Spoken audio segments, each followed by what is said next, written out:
Some places shouldn't exist. I moved into one last month, a house deep in the woods of northern Maine, miles from the nearest town, with no address, no record, not on any map I could find. I drove up the narrow dirt road as twilight fell. The forest closed around me, trees thick, leaning, shadows stretched unnaturally. The house appeared at the end of the path, shrouded in mist. It looked ordinary. 2 stories, weathered siding, a single porch light flickering, but something about it felt wrong. The first time I stepped inside, I noticed the smell. Old wood, damp earth, something metallic, faint underneath. The air felt heavy, pressing down. My footsteps sounded hollow, echoing too long. Every small noise bounced back at me, louder than it should have been. I explored quickly. Nothing seemed out of place, but I kept noticing small things, a shadow where there shouldn't be one, the flicker of light from a room I hadn't entered yet. When I finally reached the basement, I realized I had overlooked the door, heavy, solid, and locked from the inside. I didn't know it yet, but the basement would change everything. I'm a freelance writer. I work from home.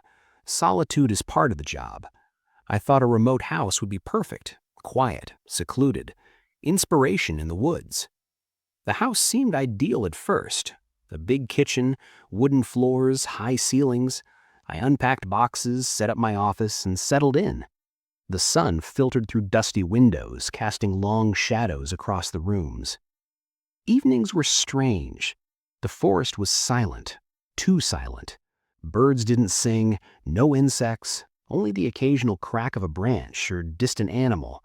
But it felt like more than nature, like the woods were watching. I noticed oddities. A door slightly ajar when I swore I'd closed it. A floorboard that creaked when no one walked there. My keys weren't where I left them. Small, subtle things, nothing terrifying, but enough to make me aware. At night, the house groaned. Old wood shifting, pipes expanding. Normal noises, I told myself. But the sounds didn't match the house's layout. Sometimes I would hear footsteps above me while sitting alone in the living room. No one there. I began keeping a journal of the noises, odd times, patterns I couldn't explain. Each day I felt a growing sense of unease. The basement door became a focal point. Every night the sounds came. Scrapes, whispers, heavy thuds, and once, I swear, a knock, slow, deliberate, then silence. I resisted the urge to open it. Rational thinking told me it's probably nothing, but part of me wanted to know what was inside, what was making the house so alive. Every attempt to ignore it made the unease worse. Nights were long, sleep shallow, dreams distorted, always centered on the basement. Dark shapes, doors opening, whispering, eyes watching. I began documenting it, keeping a tape recorder running. Reviewing the sounds didn't help. They were always faint, indistinct. Sometimes they weren't there at all, sometimes louder than physically possible. By the 3rd night, I realized the house wasn't just old. It wasn't just isolated.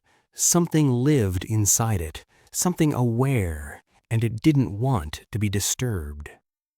I couldn't ignore it any longer. That night, I decided to check the basement. Just a peek. Curiosity outweighed reason. My hands shook as I turned the handle. The door creaked open. Darkness, thick, almost alive. I stepped down. The air hit me first, cold, damp, heavy, like the house exhaled. My flashlight barely cut through the black. And then I heard it. A whisper. Clear this time. My name. I froze. My heartbeat thundered in my ears. Every instinct screamed to leave.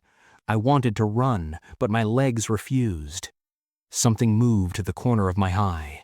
A shadow. Too tall, too fast, not human. I stumbled backward. My flashlight beam swung wildly. A shape leaned from the far corner, thin, shapeless, watching. I could feel its presence pressing in. I tried to rationalize rodents, pipes, imagination, but the cold, the pressure, the whisper, nothing matched any normal explanation. I realized I was not alone, not by accident. Something lived down here, patient, observant, and aware of me. I backed out, heart pounding, door slammed behind me, silence returned. But my ears still heard the whisper, faint, insistent, stay. The next 2 nights were worse. I tried staying upstairs, writing, reading, anything to ignore the basement. But the house wasn't passive. Footsteps followed me, not always loud, sometimes soft, sometimes echoing, always behind me. The whispers returned, not my name this time, words I didn't understand, low, wet, hissing, circling. Doors slammed, drawers opened, objects moved, books fell, a chair slid across the floor on its own. I started hearing breathing, close, heavy, hot. One moment behind me, the next in the hall. I tried ignoring it, tried reasoning, but every instinct screamed danger. I didn't sleep, not really. Every creak, every whisper, every floorboard shift set my nerves on fire. I couldn't leave. My car had been blocked by branches when I tried to drive out. The road had vanished. The forest seemed to shift. And the house grew more alive, watching, waiting, waiting. One night, I stood at the top of the basement stairs. The air pulsed, cold and metallic.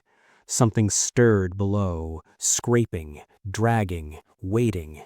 I could feel it move, slow, deliberate, circling me. I couldn't descend, not yet, but I couldn't ignore it. I couldn't leave it. The house demanded attention.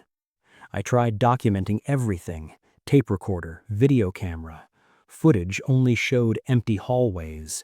Audio captured faint whispers, indistinct but persistent. I realized then I wasn't being haunted by ghosts. I was being watched by the house itself, something within it, patient, intelligent, and hungry for attention. Every night escalated. Every step in the house amplified the presence. Shadows moved, walls creaked, shapes leaned from corners, breathing pressed into me, always watching, always waiting. The third night, I faced it. I stood at the basement door, my flashlight trembling, heart pounding, breath shallow. I opened it slowly. Darkness swallowed me. Shapes formed in the wedges of shadow, watching, leaning, silent, too tall, too thin. I stepped down. The air hit me, ice cold, metallic, alive. The whisper returned, insistent, almost demanding, words I couldn't understand, repeated, echoed off the walls. I saw a shape move, quick, leaning towards me, closer. I could feel its heat, or was it cold, pressing against my skin? Every nerve screamed. I tried to back away, footsteps behind me, scraping along the concrete. The shadows bent around me, shapes merged, twisting. I lunged towards the stairs. The whispers screamed. My flashlight dropped. Darkness engulfed me. Shapes pressed close, cold, heavy, watching, waiting. I ran blindly, scrambling up the stairs. The door slammed behind me. Silence, thick, unforgiving. I survived, but the house, it didn't stop. It still watches, waiting, patient, persistent. I left that house the next morning. My car finally worked. The road returned. Light, normal life. But I can feel it, even now.